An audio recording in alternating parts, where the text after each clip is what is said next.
पूरा विश्व शाम को 7 बजे से 8 बजे तक 1 घंटे सावन की शिवरात्रि के दिन पार्थिव शिवलिंग का पूजन कर कर भगवान से अपने मन चाहा वर प्राप्त। 1 लोटा जल, 21 दाने गेहूं के, 5 कमलगट्टे, 108 चावल के आखे दाने, 21 काली मिर्ची, 1 चुटकी काली तिल,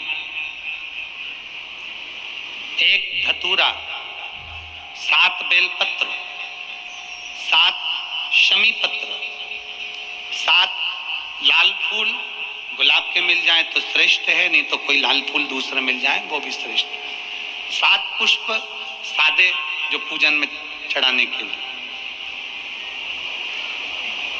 दूध, दही, शहद, घी, शक्कर, इत्र, गंगाजल, चंदन, 3 गोल सुपारी, पूजन वाली सुपारी, रोली, मोली, अबीर, मौली मतलब लच्छा नाड़ा बांधने वाला, अबीर, गुलाल, पीला चंदन, चावल पूजन के लिए, कपूर, 2 दीपक घी के, 1 जलाकर रखने के लिए, 1 आरती करने के लिए, 2 जनेऊ, 1 गणेश जी के लिए, 1 शिव जी के लिए, लौंग, इलायची, पान के पत्ते,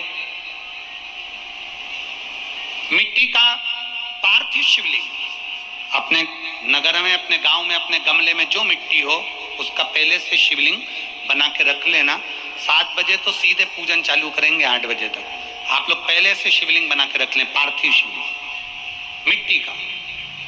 5 फल, मिठाई, धूप बत्ती, और शिवलिंग को पहले से बनाकर रखे जिससे 7 बजे बैठते से ही पूजन चालू हो जाए।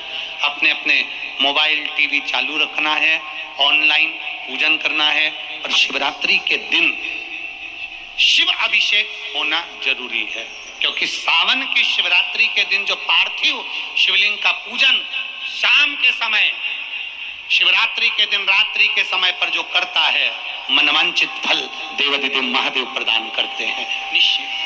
तो टीवी के माध्यम से आप और हम सब बैठकर जो ब्राह्मण देवता होंगे वो पूजन कराएंगे, और आप और हम पूजन करेंगे, और उसका लाइव आप और हम साथ में मतलब ऑनलाइन, मतलब जैसा हम कर रहे हैं वैसा आप हमारे साथ में बैठकर एक साथ पूजन करेंगे, और एक साथ महादेव की करोड़ों लोग मिलकर आरती करेंगे और बाबा से मनवांछित फल प्राप्त करेंगे।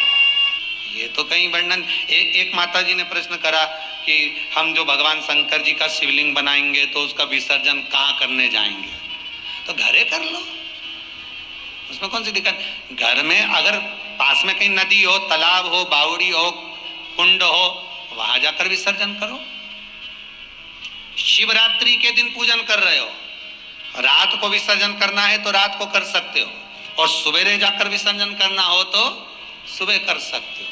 अगर पास में नदी हो, तालाब हो, कुंड हो, सरोवर हो, बावड़ी हो, वहां कर लो। और अगर नहीं है तो एक बाल्टी में जल भरो साफ, और उसमें विसर्जन कर दो, और उस पानी को गमले में कहीं ले जाकर वृक्ष के नीचे डाल दीजिए, विसर्जन हो जाएगा। हम तो आप लोगों से भी कहेंगे, और जितने इस आस्था चैनल के माध्यम से कथा सुन रहे हैं उनसे भी निवेदन करेंगे, जितने फेसबुक, यूट्यूब पर कथा श्रवण कर रहे हैं उनसे भी निवेदन करेंगे।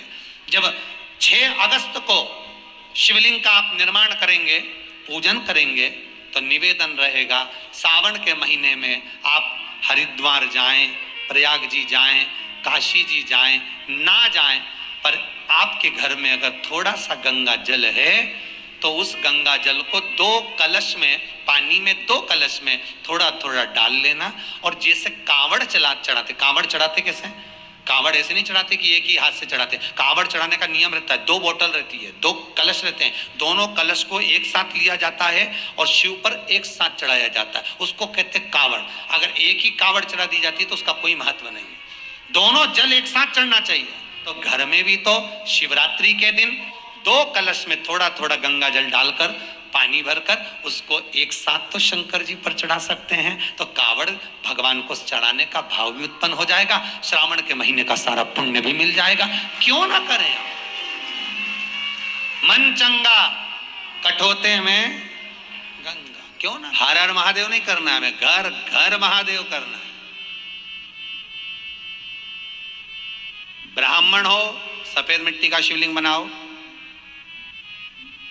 क्षत्रिय हो लाल मिट्टी का शिवलिंग बनाओ, वैश्य हो पीली मिट्टी का शिवलिंग बनाओ, शूद्र हो काली मिट्टी का शिवलिंग बनाओ। पार्थिव शिवलिंग का निर्माण करो और उसमें थोड़ा सा पीस कर काली मिर्ची अवश्य मिलाओ। हर हर महादेव, घर घर महादेव, प्रत्येक घर के अंदर महादेव। अब कई लोग कहे महाराज जी सफेद मिट्टी ना मिले तो क्या करें? अबीर चढ़ा दो उस पर, शिवलिंग सफेद हो जाएगा। पीली मिट्टी नहीं मिले तो उसके लिए करें हल्दी मिला दो उसमें। लाल मिट्टी नहीं मिले तो क्या करें उसके लिए? उसमें लाल चंदन मिला दीजिए, पर उसमें थोड़ा सा काली मिर्च का भाव क्यों डाला जा रहा है? शिव महापुराण में दो तीन चीजों का जो स्मरण करा गया है, लिंग पुराण के अंतर्गत जो बताया गया है कि काली मिर्ची शिवजी को क्यों चढ़ाई जाती है? केवल रोग की मुक्ति के लिए, व्यापार व्यवसाय के लिए भी उसमें गेहूं के दाने चढ़वाए जा रहे हैं, संतान जिसको नहीं हो रही उसके लिए भी उसमें अन्न का दाना चढ़वाया जा रहा है। एक एक चीज चढ़वाई जा रही है। जो चीज शिव महापुराण में, लिंग पुराण में, स्कंद पुराण में, नर्मदा पुराण में जो वर्णन किया गया है पूजन का, उसका एक एक सामग्री उसमें चढ़ाई जा रही है। आपको किसी भी तरह से सुख मिले, सुख प्राप्त। शंकर के शिवलिंग को जब बनाए तो सबसे पहले कैसे बनाए उस तक का विधान शिव महापुराण में और लिंग पुराण में कहा गया। महाराज कहा क्यारे की मिट्टी हो, क्यारा मतलब समझिएगा जिस मिट्टी पर कोई गंदगी ना करी गई हो, ऐसी जगह का कोई भाग मिट्टी का लाया जाए जहां कोई गंदगी ना करे। शिव महापुराण की कथा कहती है। देखो पिछले वर्ष के लॉकडाउन से लेकर अभी तक की जो कथाएं आप लोग सुने हैं उसमें शिवलिंग मट्टी का किस तरह से बनाया जाए और कैसी मट्टी हो और उसमें पानी कैसा मिलाया जाए, कैसा शिवलिंग तैयार करा जाए, उसका विधान वर्णन नहीं कर पाए, परंतु आज कथा निकली है तो उसको सुन लो। क्यारे की मिट्टी, क्यारे की मिट्टी मतलब जिस मिट्टी पर कोई गंदगी ना करी गई हो ऐसी जगह की मिट्टी को लेकर जाए और मिट्टी को लाने के बाद थोड़ा पानी का सींचन कर दें, अर्थात घर में लाएं तो उससे पहले मिट्टी को पवित्र करें। अपने घर में गंगा जल रखा हो, यमुना जल रखा हो, सरयू जी का जल रखा हो, उससे मिट्टी का सींचन कर दें। मान लो अगर ये जल नहीं भी है तो जल के अंदर थोड़ा सा इत्र डालकर मिट्टी का सींचन करें। अगर इत्र भी नहीं है तो जल के अंदर थोड़ा सा दूध डालकर मिट्टी का सींचन करें। दूध भी नहीं है तो एक बेलपत्री जल के अंदर डालकर उस पानी का सींचन करें। बेलपत्र भी नहीं है, पीपल का पत्ता डालकर उसका सींचन कर दें। पर मिट्टी पर घर में लाते से ही, ये नहीं कि मिट्टी आज लाए और तुमको शिवलिंग कल बनाना है, तो मिट्टी अगर एक दिन पहले लाए हो, 2 दिन पहले लाए हो, 4 दिन पहले लाए हो तो उसी दिन जल का सींचन होना चाहिए। ये नहीं कि जिस दिन बनाएंगे उस दिन सींचन होगा। मिट्टी पर पानी का छींटा, सींचन भले ज्यादा मत डालो पर छींटा तो उस दिन लगा देना चाहिए जिस दिन घर में मिट्टी लेकर आए हो, जिस दिन लेकर। फिर भले तुम शिवलिंग 15 दिन बाद बनाओ, 8 दिन बाद बनाओ, 10 दिन बाद बनाओ, 3 दिन बाद बनाओ, पर उस समय पर मिट्टी का सींचन उस समय हो जाना चाहिए।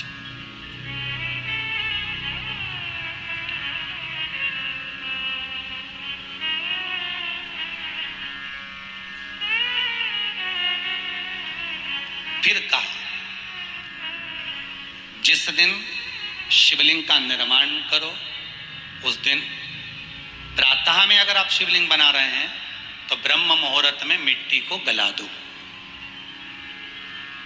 किस पानी से गलाना है उसका भी प्रमाण, उसका भी शास्त्र वर्णन कर रहा है। किस जल से गलाया जाए, शिव महापुराण की कथा कहती है अगर आपको आज शिवलिंग का निर्माण करना है, शाम को आप शिवलिंग का निर्माण कर रहे हो तो अपने पानी का जो मटका होता है, हंडा होता है, रसोई घर में जहां पानी भर कर रखते हो उसके नजदीक में एक कलश जिसमें अलग से ताजा जल भरा जाए और उस पर प्लेट ढकी हो और उस पर एक चावल का दाना रखा हो, उस जल को लेकर आओ, थोड़ी देर रखा रहे, आधा घंटा, 2 घंटा, 3 घंटा, 15 मिनट, 20 मिनट, पर वो पानी वहां रखा होना चाहिए। रसोई घर में अन्नपूर्णा का निवास होता है, परिंदे के पास पितरों का निवास होता है। अन्नपूर्णा, पित्र सब रसोई घर के भीतर विराजमान होते हैं।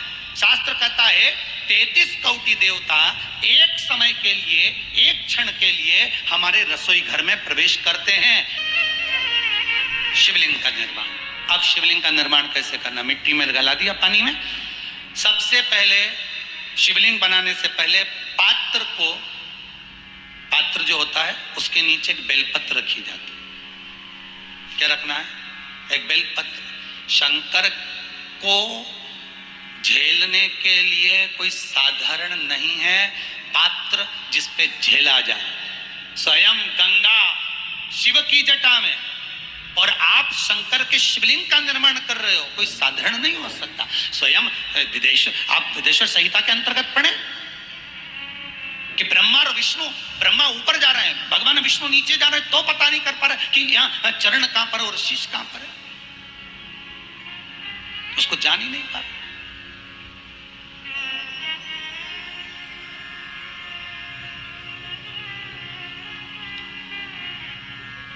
बस एक बेलपत्र,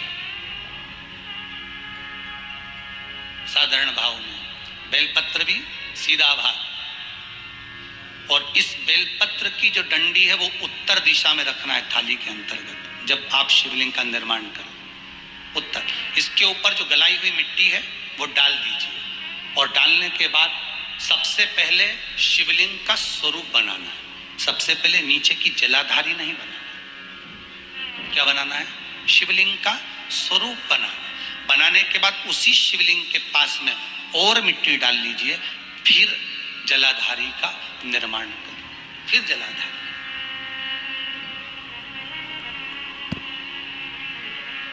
शिवलिंग, जलाधारी निर्मित हो गई। शंकर जी का संपूर्ण परिवार शिवलिंग में रहता है, आपको पहले भी कहा। फेसबुक यूट्यूब पर सुन रहे हैं, एक बार साथ में समझें वापिस निर्माण को, शिवलिंग के निर्माण को। मिट्टी लाए, स्वच्छ जगह की, जल का छींटा दिया, रखा। जब शिवलिंग बनाया तो एक कलश पानी पहले से 2 घंटा, आधा घंटा, 15 मिनट, 20 मिनट पहले उसको रख दिया। उसी पानी से उसको गीला करा। गीला करने के बाद उसका निर्माण सबसे पहले बेलपत्री, बेलपत्री के ऊपर मिट्टी, मिट्टी के ऊपर रखकर शिवलिंग का निर्माण, फिर जलाधारी का निर्माण, और शिवलिंग का निर्माण पूर्ण होने के बाद में फिर बाबा का सुंदर भाव से आप श्रृंगार करें, अभिषेक करें, पूजन करें। और एक बात याद रखना, पार्थिव शिवलिंग का अगर निर्माण करा है तो आपको वो पार्थिव शिवलिंग को रात्रि होने से पहले विसर्जन होना जरूरी है। हाँ, अगर कोई शिवरात्रि का दिन है तो फिर आप पूरी रात रख सकते हो। हरतालिका तीज का दिन है, पूरी रात रख सकते हो। बड़ी तीज है, छोटी तीज है, आप शिवलिंग बनाए हो तो आप पूरी रात रख सकते हो। विशेष कोई उत्सव है, श्रावण का महीना है, पूरी रात रख सकते हो। पर बाकी के समय अगर आप शिवलिंग का निर्माण करें तो उसको सूर्यास्त होने के पहले आप उसको नदी में, जल में, जलाशय में विसर्जन करें।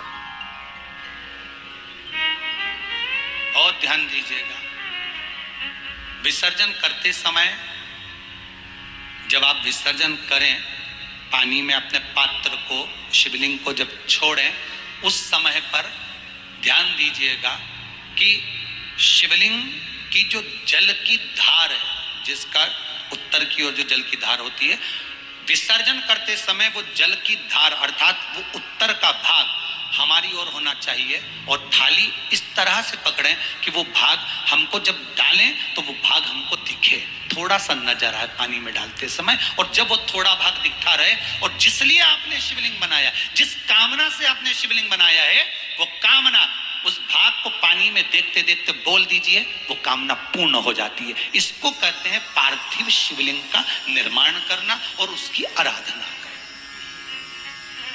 उसकी आराधना कई लोग करते हैं, बना भी लेते हैं, पूजन भी करते हैं, और कई बार कहते हैं हमारा काम नहीं, तो उसमें भगवान का दोष नहीं है, दोष अपना। देखो, आप आए नहीं, सुबह हो गई, मेरी पूजा की थाली धरी की धरी रही, क्यों नहीं आए, किस लिए नहीं, वो हमें देखना।